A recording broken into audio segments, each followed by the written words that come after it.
We might know what it is today and how to fix it today, but what's the next step? What's the next step after that? Let's make sure that we're prepared for all of those and that we're aligning ourselves properly now. So those were the pieces, I think, too often you just don't want to ask for help. And I'm just telling everybody, if you're listening to this, ask for the help. Ask anyone you have available to you to give you that little bit of assistance, that little piece of that nugget of information that you might need that might make the biggest difference. Let's discover the Cleveland entrepreneurial ecosystem. We are telling the stories of its entrepreneurs and those supporting them. Welcome to the Lay of the Land podcast, where we are exploring what people are building in Cleveland. I am your host, Jeffrey Stern, and today I had the real pleasure of speaking with Matt Crowley and Bill Wichert, the founders collectively of TonDon. Matt and Bill's paths had crossed while attending Case Western Reserve University, where they had decided to work together going forward. With an eclectic joint career experience, Matt and Bill had found themselves in the Chief Information Officer capacity across both the Philadelphia International Airport and Cleveland Hopkins International Airport, where they oversaw the technology and development resources to serve the security and operational needs of tens of millions of airline customers annually. Their collective nuanced knowledge and experience in the aviation industry sparked the idea to develop software specifically for airport operations, which they set out to do in May of 2020. Through a series of learnings and of pivots, Matt and Bill ultimately arrived at the crux of the problem they are now addressing, which is a business operating system for the building and facility service market at large. They had developed a platform to help frontline employees get a ton done, hence TonDon. After having graduated from both Akron's Bounce Innovation Hub Accelerator and Techstars Accelerator programs, respectively, Matt and Bill recently closed on $1.5 million in funding, route over $30 million in work orders through their platform, and are continuing to build in service of their mission to address the problems faced by building and facility services. We cover a lot in our conversation today, from the nuance of airport innovation, the trials and tribulations of pivots in entrepreneurship, team building, falling in love with an idea versus falling in love with the problem itself, knowing your own strengths and weaknesses, accelerators, and much more. So please enjoy my conversation with Matt Crowley and Bill Wichert.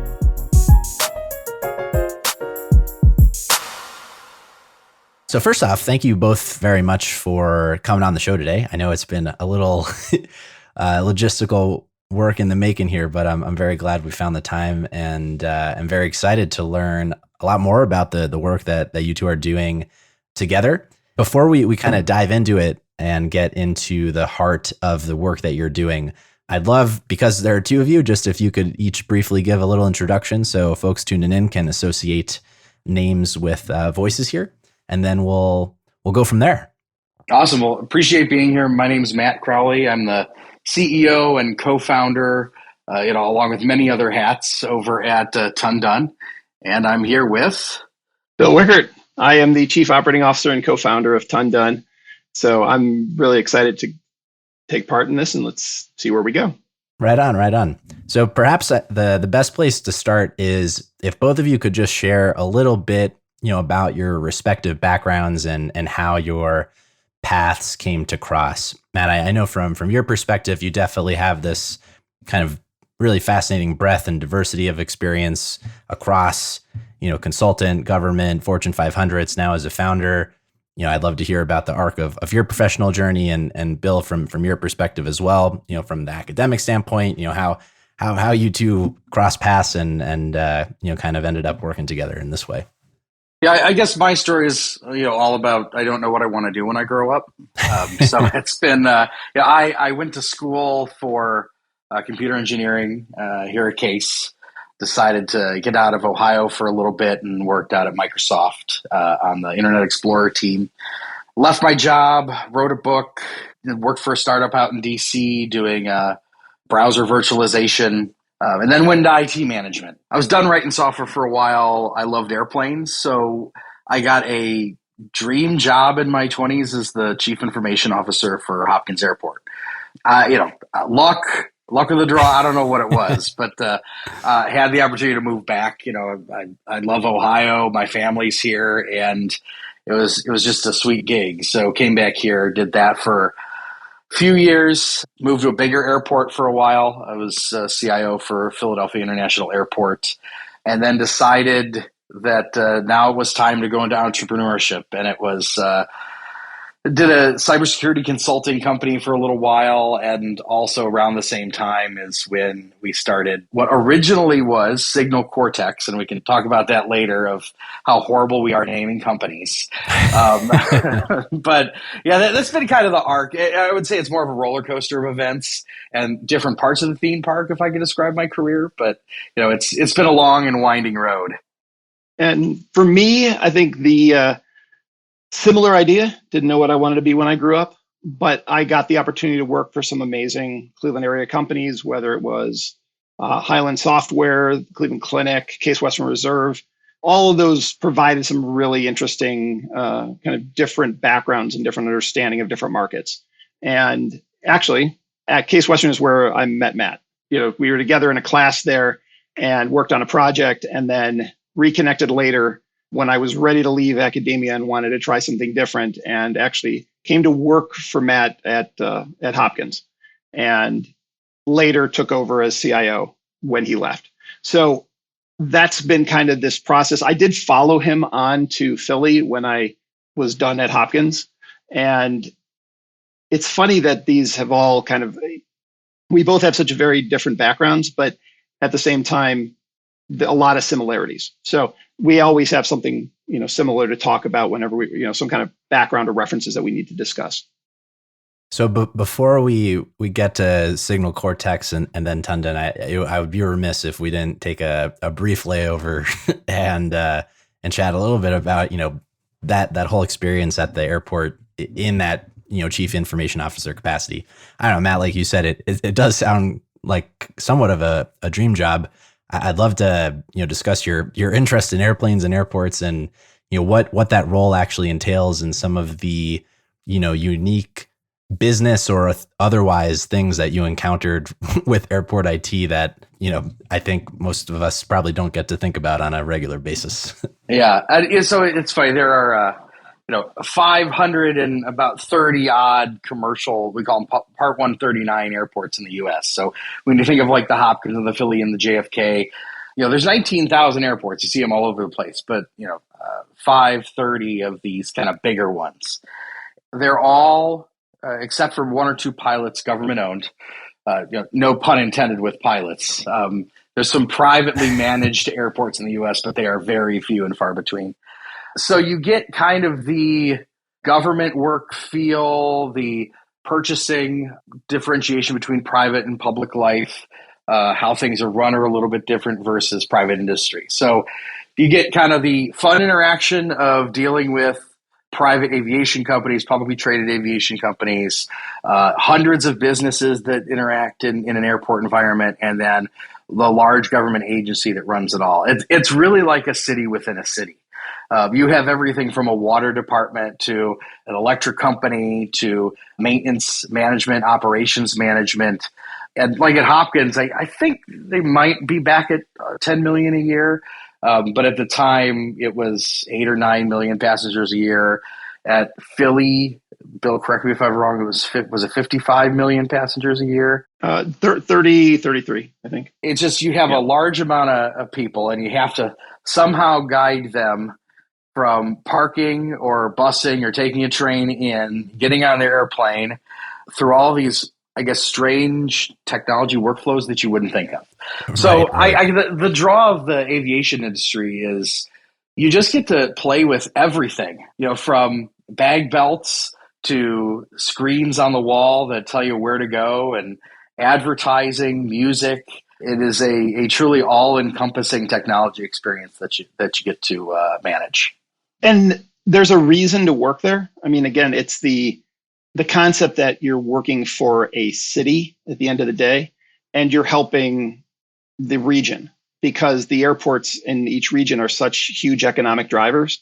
They're not only connecting grandchildren with their grandparents and, seeing family members from across the world, but you're also able to connect businesses and connect business opportunities and allow people to see things that they never thought they'd see.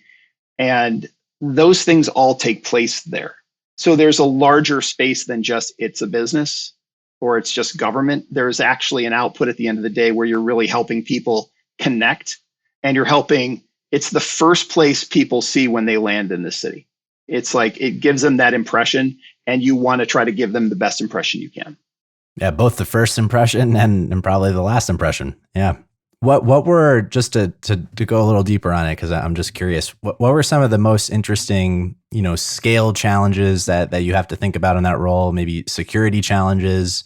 Where do you feel that, airports are really innovating in kind of an interesting way?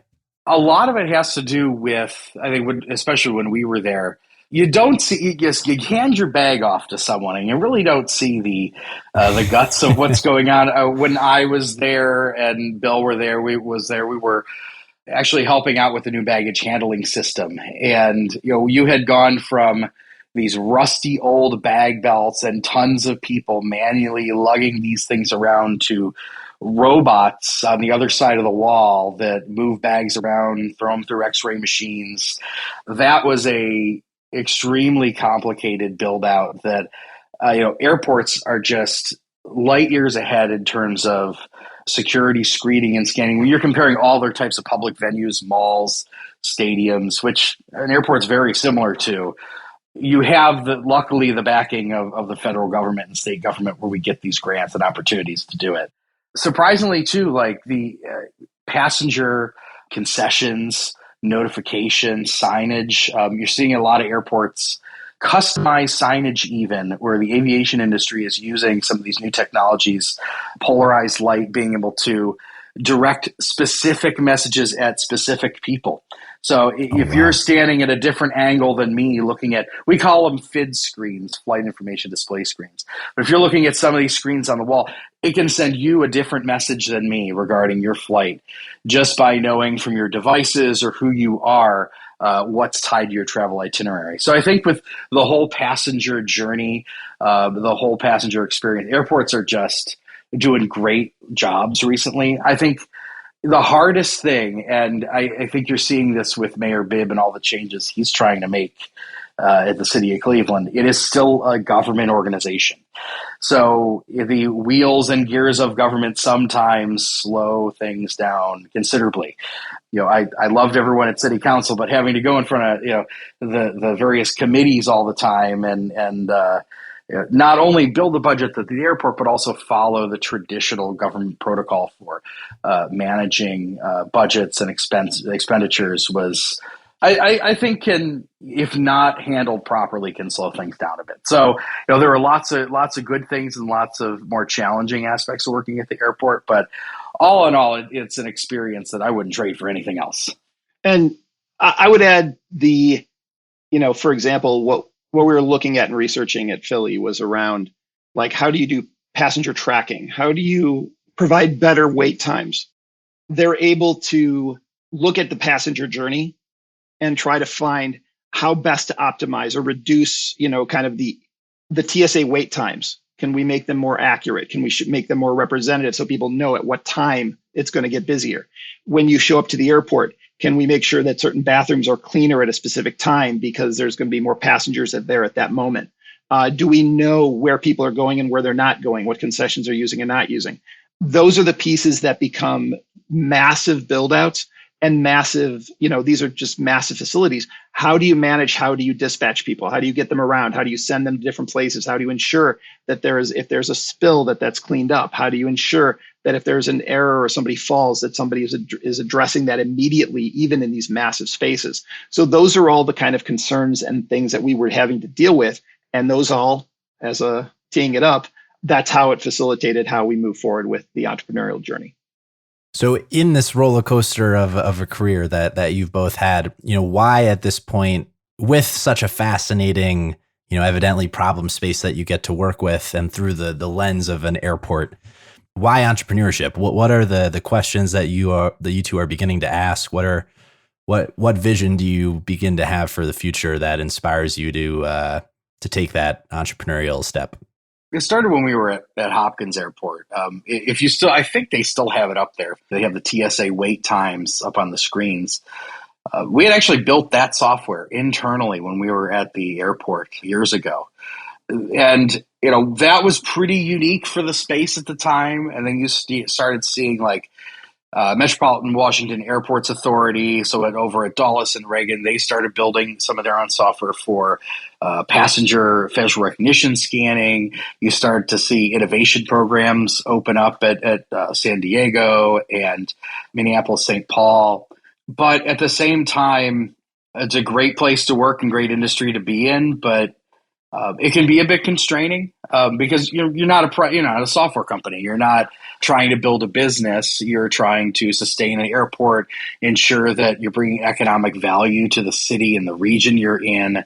And Bill and I started seeing problems in airport operations that we really wanted to start solving, but definitely was not in the scope of our jobs and definitely not in scope of budget.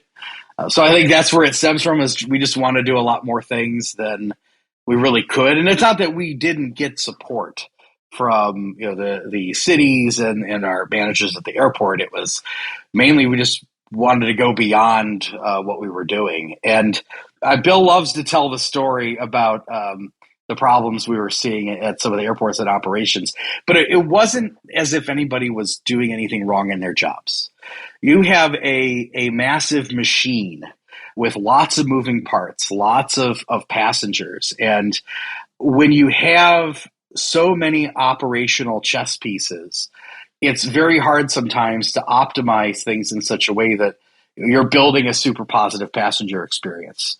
There was one specific event at Philadelphia that we ran into, which, Bill, you want to give the story of this one? Sure. So Matt was doing a tour for a new executive, and they're walking through the concourse, and a dog in front of them. There were actually urination stations around the airport, and they were actually set aside with like grass, and it looked like a fire hydrant. But unfortunately, with the number of animals that are in airports now, this particular animal chose to go where they weren't supposed to, and so there's a little spill in the middle of the concourse. So Matt tried to make a phone call and said, "Hey, we need somebody to come out and take care of this." Well, by the time it went through the process to get to a person to get out and do it, it was 2 hours. Now, again, that's not the person there's nobody in that chain of command is at fault. It's just you've got a massive facility with people assigned to do work all over the place, and you're trying to make sure that everything is done. And that can just be a challenge.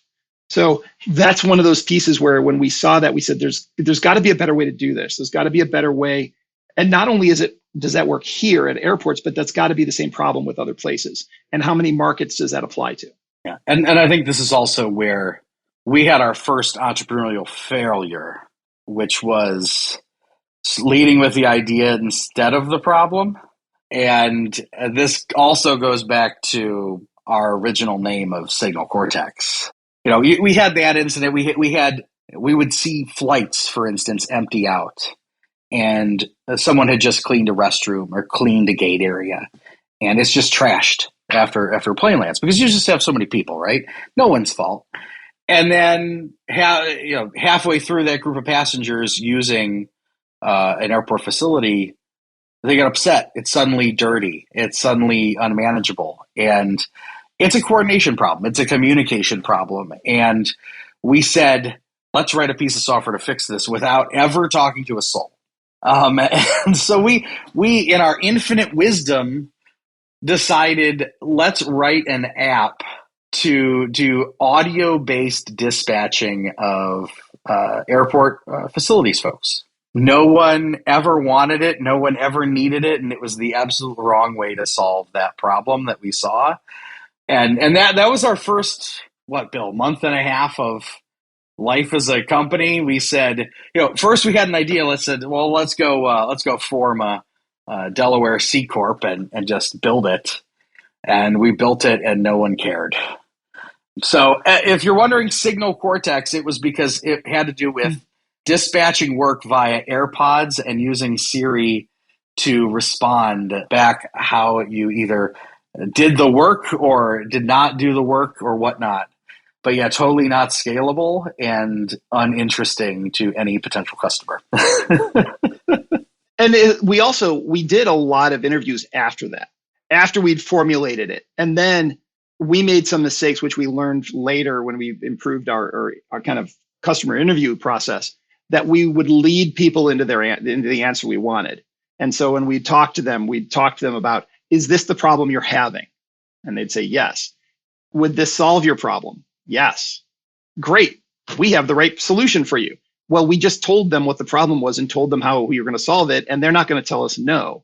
So when we went back later, we went through program at University of Akron. When we went through the program, it was more about, okay, step back, improve your interviewing skills. Don't lead them into those kind of answers that you want, because you so desperately want to be right. You so desperately want to know that everything you're building is the right solution, when in actuality, the concept we had was right. The execution was wrong. And so that's where, when we got a chance to go through that and start taking those kind of tactics with our interviews, suddenly it was leading towards a different outcome. It was more about, the problem was the systems in place to manage it. It was problems with business process and solutions that way, not about the last mile, but it was upstream more that we then had to address. And when we realized that, it was like, we got to pivot. We've got a feature, not a solution, and we've got to go fix that. So that was very enlightening. Again, those are the things you learn when you are first-time entrepreneurs, when you so desperately want to know that what you're doing is the right thing, and that the risk that you're taking is the right thing, only to have it be the wrong way that you're going about it. It's a challenge in the startup process that I think it comes up time and time again, is that, somewhat falling in love with the idea rather than the problem, as you said, Matt. But at the same time, I'll call out that, you two obviously do have unique insight into the space and the set of problems, there being only, 500 or so airports, and, it's not like there are a lot of people thinking about this stuff all the time. And so you do have this, unique insight into what are the sets of things that are problematic and causing actual pain in all the stakeholders that are involved with the airport: passengers, field and service workers. I'm curious, as you kind of went through that process of discovery that led to the decision to pivot from, on the ground to more of the systems level, side of it, what did you at that point begin to have a vision for, what, Signal Cortex transitioning to TonDone would become, or, where are you in the process of the company at that point? So yeah, we had finished up iCore. This was mid 2020. Middle of pandemic, everything's just remote, and at that point too, we had joined Techstars. So it was towards the end of 2020 where we're finally starting to correlate all this information, connect the dots, and we said, yes, we have a lot of aviation experience. There were tons of problems with the market. We love the aviation market, not to knock it, but there's 530 airports. You're talking an 18-month contract time, typically, when you're trying to sell the airports, which makes it hard for any startup to enter the aviation space. Even though contracts can be large over time, it is difficult as a small player to be in aviation. And we said there's got to be other areas with very similar problems. And we took a step back and said, well, wait a second. An airport really it is a city in a city, right? You have maintenance, you have even though, there's planes, it had all these other pieces. And we said, well, what if we just target the markets that are the pieces? And this came to kind of a culmination in the middle of Techstars, where we said, well, the true target that we were looking at anyways was operations and building maintenance. Well, that's everywhere. That's not just airports. You look at strip malls, the skyscrapers. When the stores close at the end of the day, someone's coming in to clean. Someone's coming in to do light maintenance, work on the property itself. Almost immediately, I would say it was a matter of like 2 weeks pivoting into that market that we had our first big customer, who has stuck with us since and been absolutely amazing. This is Mid-America Building Services out in Chicago.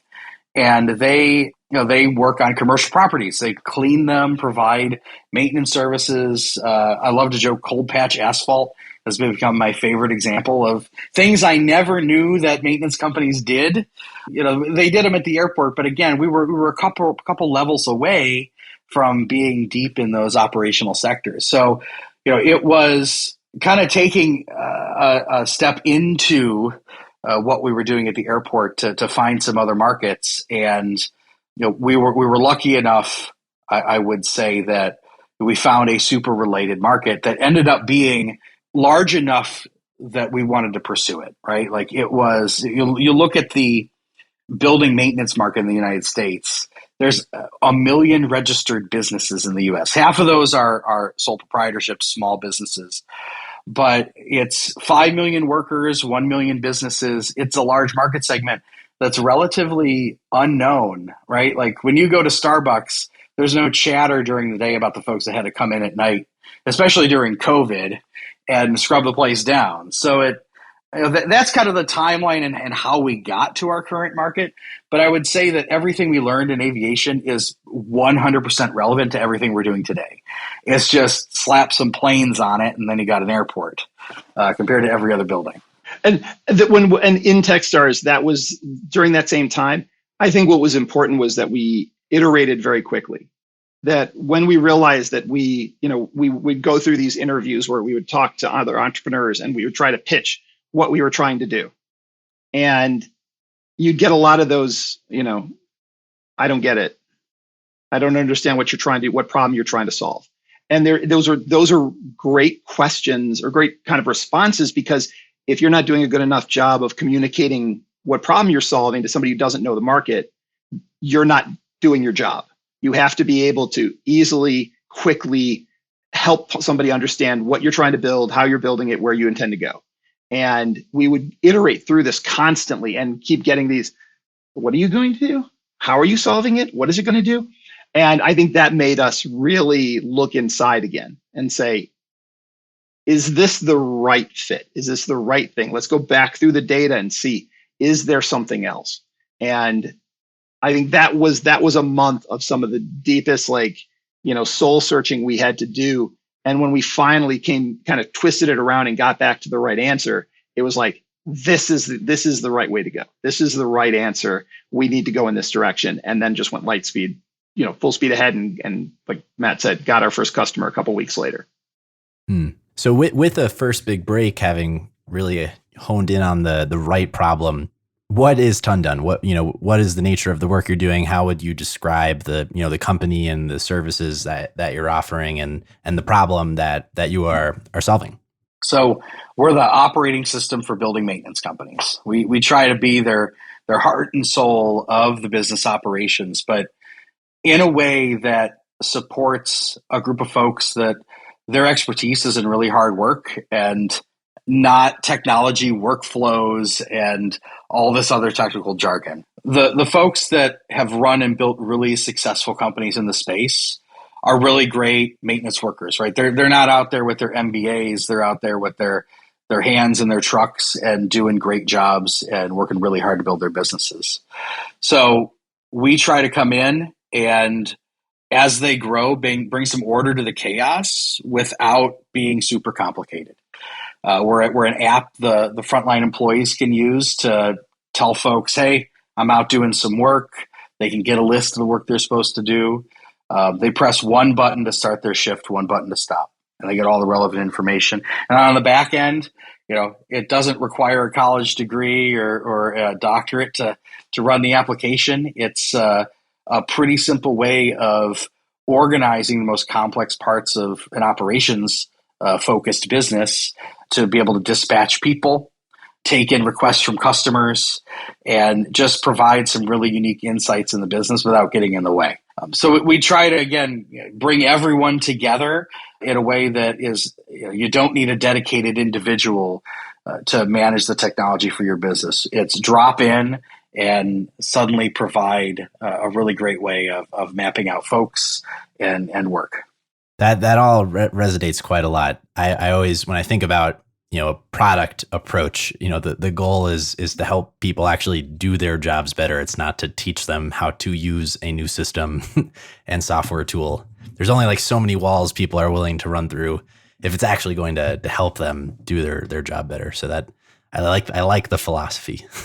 And by the way, it's not that that is our vision, right? Like we hit bumps all the time where we're constantly trying to interview our customers. If we build something even after talking to folks and it's still not easy enough, or we're still trying to improve things.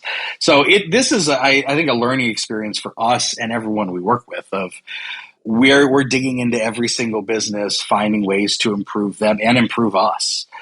So it's a really great relationship that we have with our customers, but that's also the benefit of being a startup, right? Like we do this 24/7, 365. We eat, live, and breathe this thing.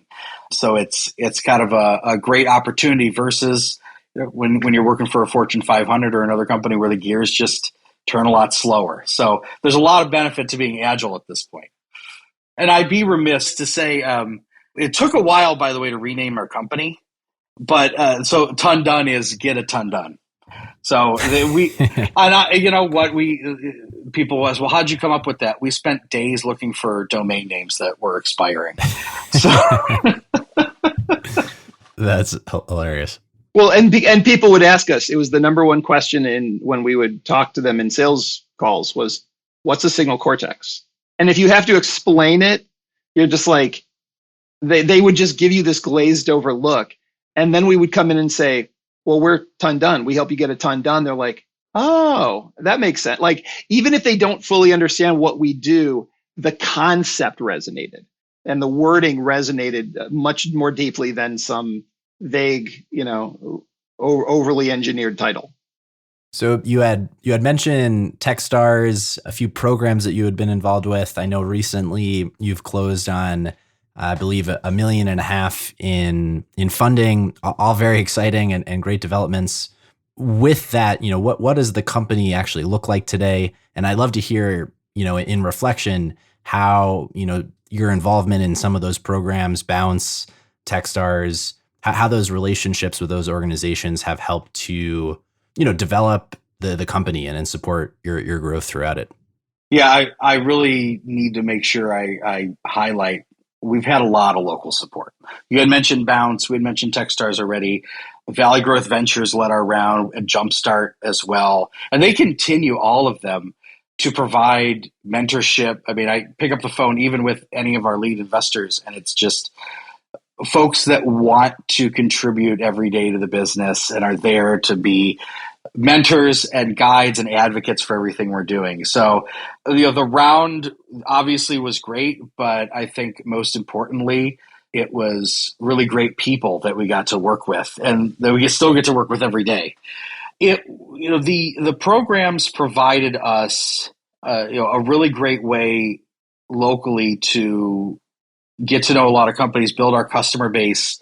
I think that it filled a large gap that we had. Everybody says the startup founder wears many hats, but you find out there are hats that just don't look good on you. Bill and I, our weakness, like talk about 2021, where, okay, we found our market. We found customers to sell to. We found out we're okay at doing pitches, investment pitches, but man, we are not good at outbound sales.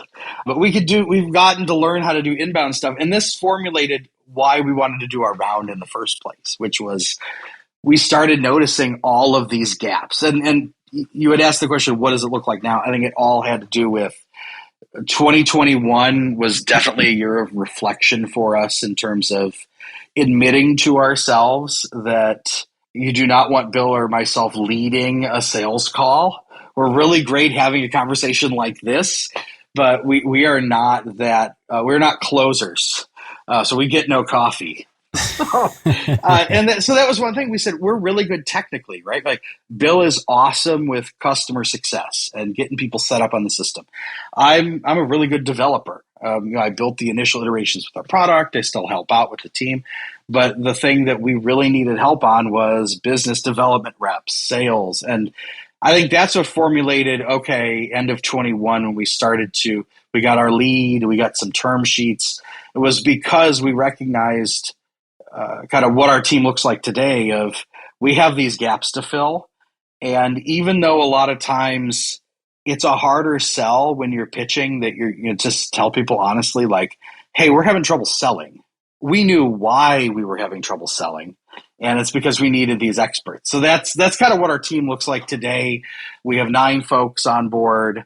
We have a good sales and business development team, excellent engineering team, and myself and Bill and our CTO, Sommer, who we just try to do everything and help everybody out. And then a cadre of interns from the local schools. So, when we both Bill and I teach classes at various colleges in the region, computer science, business, cybersecurity, and it affords us an opportunity to meet really good students that we bring on board every once in a while to do internships. So that's kind of what it looks like now, but it took a lot of self-realization and evolution to get to that point, focus on it for the round that we did, and then once that closed, just execute on it right away. I think one of the challenges, at least that I've learned and that I've heard in my conversations with other entrepreneurs, is that there's a certain amount of I'm doing it on my own, that this is me succeeding, that there's some level kind of inside that drives an individual to say, I'm doing this. But that also means that they don't ask for help, and that there's a certain level where people need to realize that you can't do it on your own. And if you can, great. I wish you all the best of luck. But there's so much that if you're new to this kind of concept of entrepreneurship, that you just don't understand and that you don't know. And we got so much help, whether it was Techstars, Bounce, iCore, our investors, like just random people in the street who would just be like, hey, let me help you with this. It didn't matter. It was just the ability to ask for help and having them provide us stuff that we had no concept or understanding of what those challenges were going to become. We might know what it is today and how to fix it today, but what's the next step? What's the next step after that? Let's make sure that we're prepared for all of those and that we're aligning ourselves properly now. So those were the pieces, I think, too often you just don't want to ask for help. And I'm just telling everybody, if you're listening to this, ask for the help. Ask anyone you have available to you to give you that little bit of assistance, that little piece of that nugget of information that you might need that might make the biggest difference. As you dialed in on what would have been required to take this to the next level, rounding out the team, kind of filling in all the gaps that you had mentioned, what was the vision, in a hypothetical, right? If you're given the pitch to prospective investors to raise the round, what was the vision for the future you were painting? And today, what does success look like? What is the kind of impact that you hope to have looking back in retrospect? I think there's 2 things here. One is a business vision, and one's more of a social impact vision. From a business perspective, there's no dominant player in our markets that we target. And that is what we want to be. There's service titan on the field maintenance side. That's what we want to be for building and facilities maintenance. We want to be that go-to application, used by some large percentage chunk of companies around the world, right? But I think there's a larger impact here on employees. Being in the airports, we got to see that a lot of frontline employees would get a lot of flack for the work they did when they actually did a great job, and it was circumstantial, the problems they would run into, right? Like I mentioned, a person just cleans a restroom and then 200 people dump out of a plane and start using those restrooms, and people question, well, why didn't the employee clean the restroom? This is more of an organizational problem than it is an employee problem. Unfortunately, a lot of times these issues get reflected upon the employee instead of being solved by the organization. Not only that, these employees are typically paid minimum wage. They are not treated well by their employers, by those who use the facilities. It's a really hard job, and really good people do it, and they don't get treated well. And if there is something that we can do, make it easier on the employees in terms of doing their jobs, take some of the stress off of everybody in the organizational chain by making the ability to dispatch employees simpler and ultimately make it a better customer experience, we're kind of uplifting everybody, and maybe everybody will just start feeling better about this, respecting the work, respecting the people. So, yes, we want to succeed as a company. I think we're on the right idea. We're on the right track. We're in some really good markets that are ripe for the innovation that we're doing. At the same time, we also kind of want to help out the businesses, the people, and the users of these facilities. And we think we can do it with our approach. And then we can require, and then we can all retire to Mykonos, living on the beach. Well, there are two themes there, Matt, in your response about what success means that I think are interesting, and I want to double down on for a moment, which is for one, that the market is highly fragmented, and that the people in it, from a technological, even kind of cultural perspective, are somewhat underserved or overlooked. And so I'm curious how you envision the role of technology in the building and facility and kind of maintenance service industry evolving in the future, and how you and TonDone are positioning yourselves to kind of meet or lead those changes going forward. Well, as the Chat GPT of building maintenance, no, just kidding. So it's interesting, right? And I don't know, it depends on how deep you want to dive on the markets here. But the problem that we come in, especially with this market, is, again, really great folks in the management and the front line doing really great work. Margins are low. So you have these companies out there touting the latest in floor cleaning robotics and IoT for soap dispensers and all these great gadgets. But in the end, in this market, with the margins, your biggest expense revolve around your staff. You don't have a lot of money up front. And again, we're talking about like up to SMEs. Large enterprises are a little different story. But you don't have the money to go out and buy a floor cleaning robot, right? So you need to evolve into these things. And how we are posing ourselves as a platform, not to get into all of our features, is number one, for the business you're in now, where you're mostly people management, we provide a way to help manage those people in a better way, kind of ease your margins a bit. Right, so you're not like dispatching two people to the wrong place, or you're not sending someone all over town just to manage one work order. You're kind of helping optimize that. And on the second front, once you start to have that optimized, we have a rules engine, we have features in our software that hook up to these new technological tools that the industry is moving towards. Right, so now you can use a soap dispenser IoT to auto dispatch your workers. That now that you have the funds to start investing in those pieces of technology. So it's a lot of growth that happens over a number of years with these businesses. And this is why we're starting at kind of the upper mid-sized business to small and medium enterprise, because we're positioning ourselves to grow with them as they go from a $1 million a year revenue company to a $10 million a year revenue company.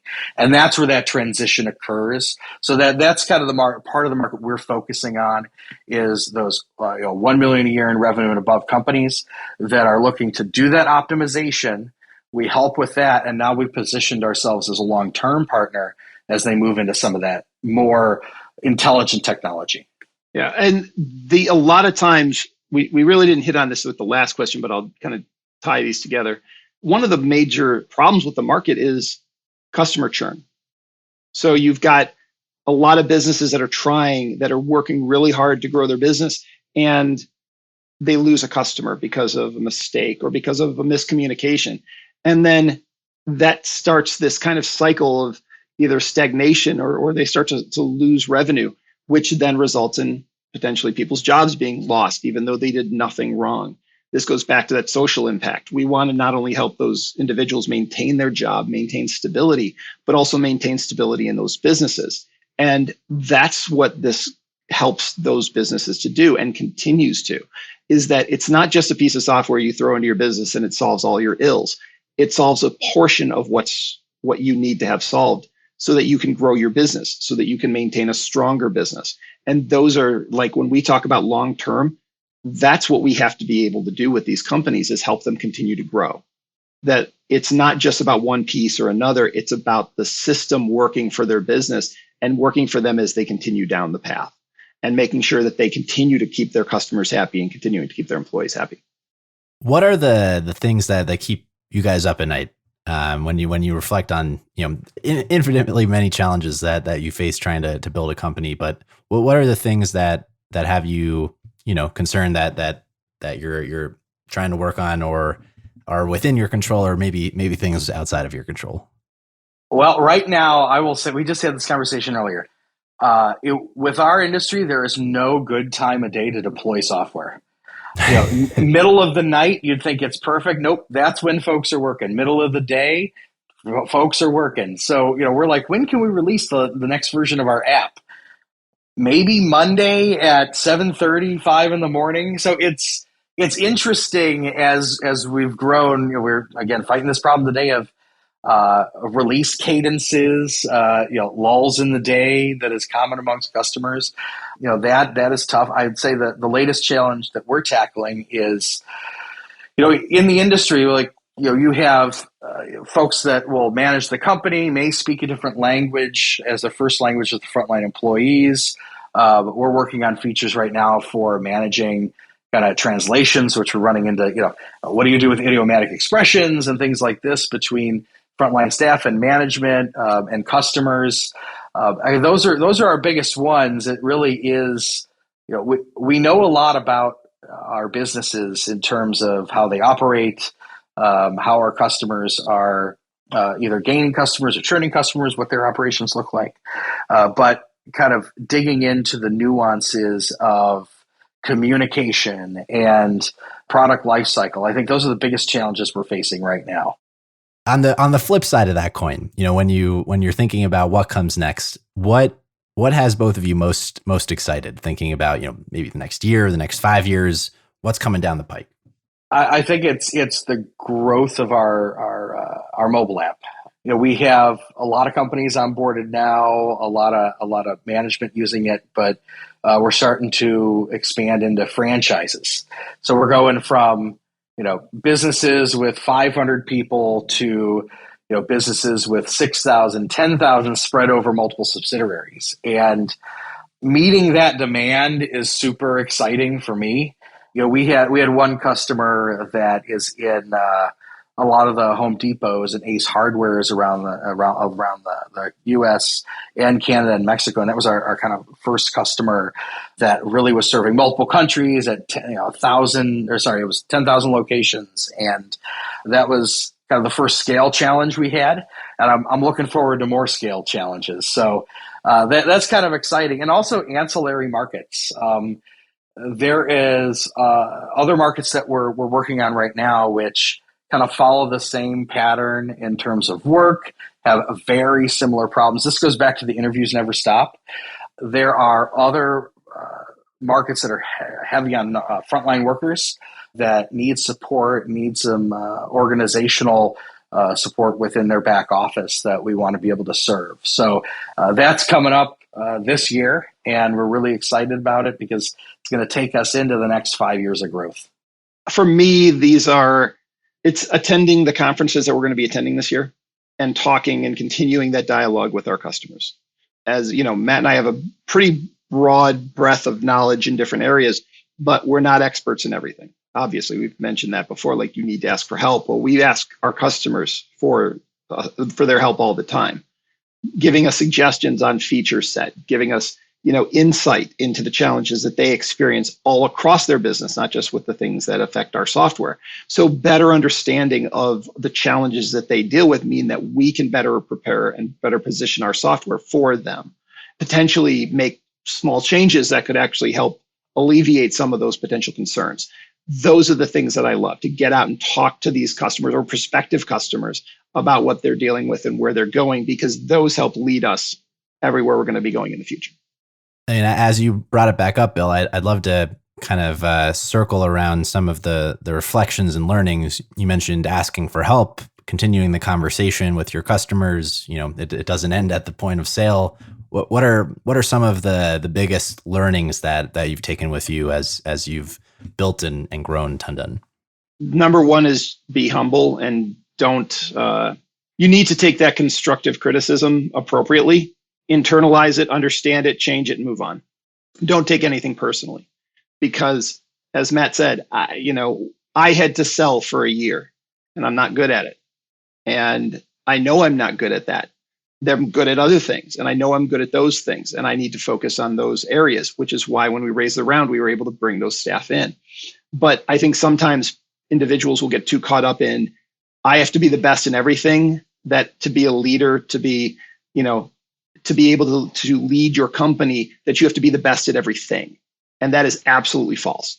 You need to be a good leader, not the expert in the pieces that's why you hire your staff. And that's why you hire the best people you can to do those things that you're not good at, so that you can focus and do the things that you're best at.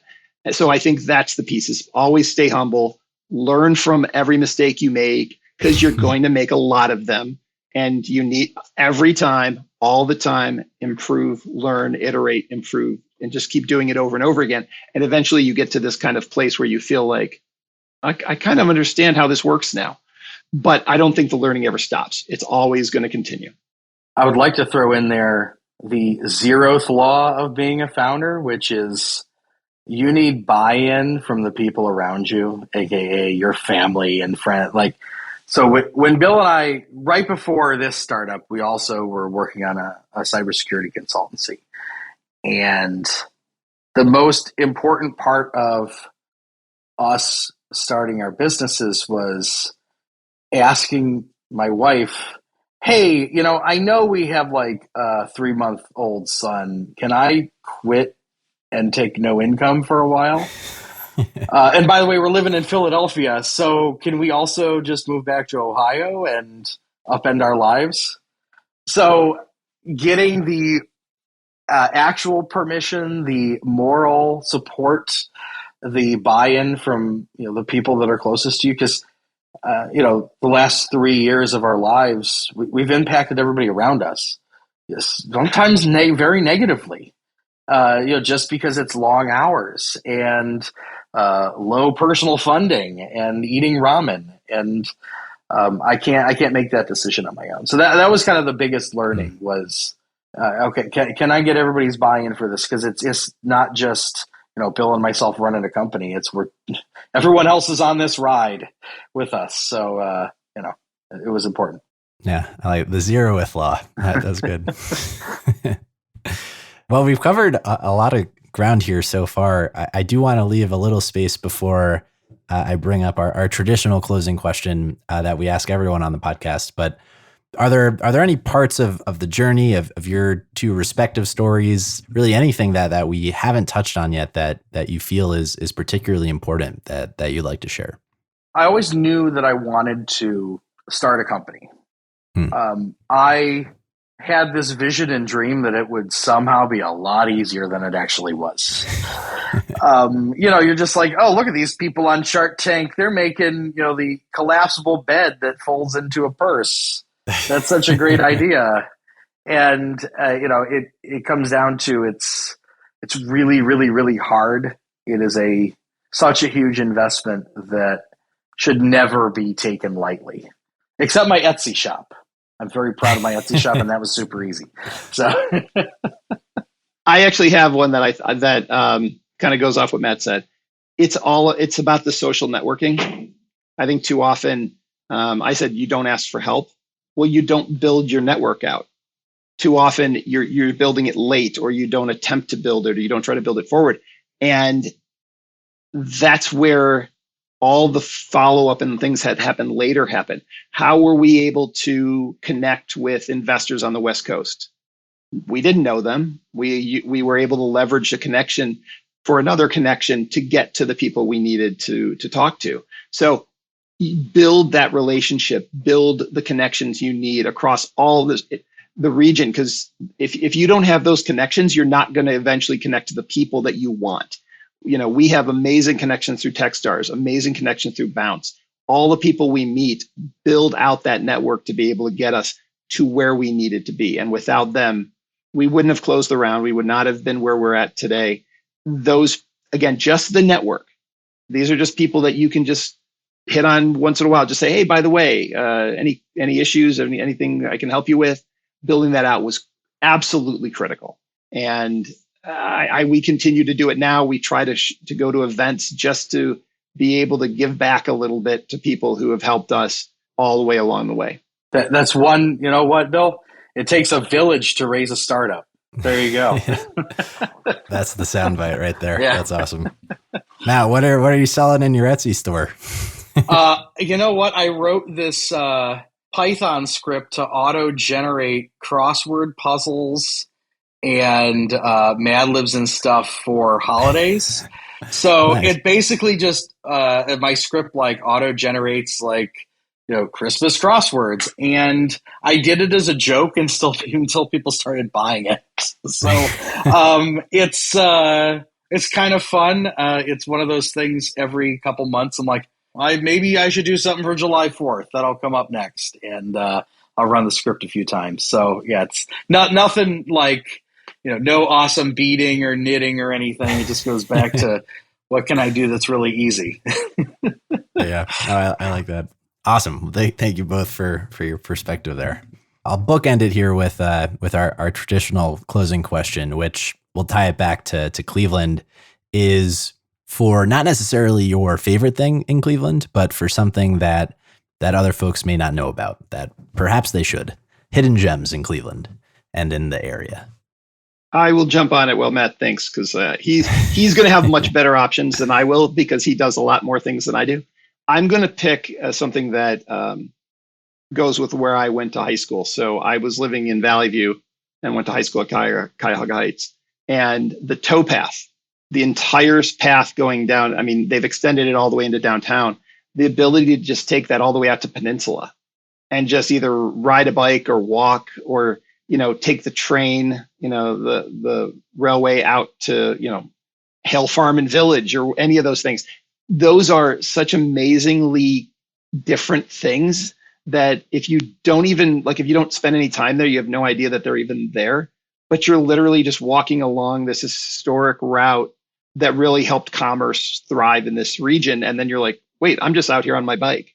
So the ability to do that, I would say, is something that too often is now in the winter, not as much. You can still take the train, but the ability to just walk the path or ride it on, you know, all the way down to wherever you want to go is fantastic. You took my answer, Bill. So I was actually going to, you know, so besides the towpath, I was going to talk about like some of the Summit Metro parks. You know, I am originally from the Cleveland area, but when I came back to Ohio, I actually live down in Akron right now. Now Bill's up in North Ridgeville, but you know, the Summit Metro parks. You know, when you live up in Cleveland, you know, everybody loves the Metro parks, right? Like there's tons of stuff to do, but Lake County has them, Summit County has them. And a lot of times if some of your favorite parks are that busy, there are tons of really great hiking spaces. And obviously Lake Farm Park, there's this horse, Dude, which is my favorite horse at Lake Farm Park, but he's also not very pleasant and I don't think likes me. But, you know, having a 4-year-old, you get to go to all these places that you never think to go to. And by the way, the aquarium is also fantastic. You know, people, it can be busy on the weekends, but you know, until I took my kid there, I had no idea. I had never been there. And it is a fantastic place to be. So yeah, I would say the two things, the aquarium, but also all of the Metro Park system in all the counties. This is something that, you know, when I lived in Seattle and DC and Philly, there is nothing like it anywhere else. We're really lucky to have all those systems here. We definitely are lucky. If I can jump in one more, because I would be remiss if I didn't do something for my wife. So it is surprising how many amazing vineyards are out in, you know, the Geneva, Madison, Ashtabula area. Again, a little bit of a drive out, but it's still Northeast Ohio. And it's still, when you're out there and you're at some of those locations and you're sitting out on a patio in the middle of the summer and you're looking out over a vineyard when the sun is just nice sunset, you're like, am I in like Napa? Like, am I somewhere else? It's amazing to be able to just have a glass of wine looking out over this area and be feeling like you're transported to other places in the world. And yet you could literally go skiing and then go here and then go here. There's so many different areas around this city and around this region that are just amazing when you connect the pieces. Well, Matt, Bill, I want to thank you both again for coming on and for taking the time and sharing your story. I think the work you're doing at TonDone is fascinating, and congratulations on the recent round. Thanks. It was great to speak with you. Thank you very much.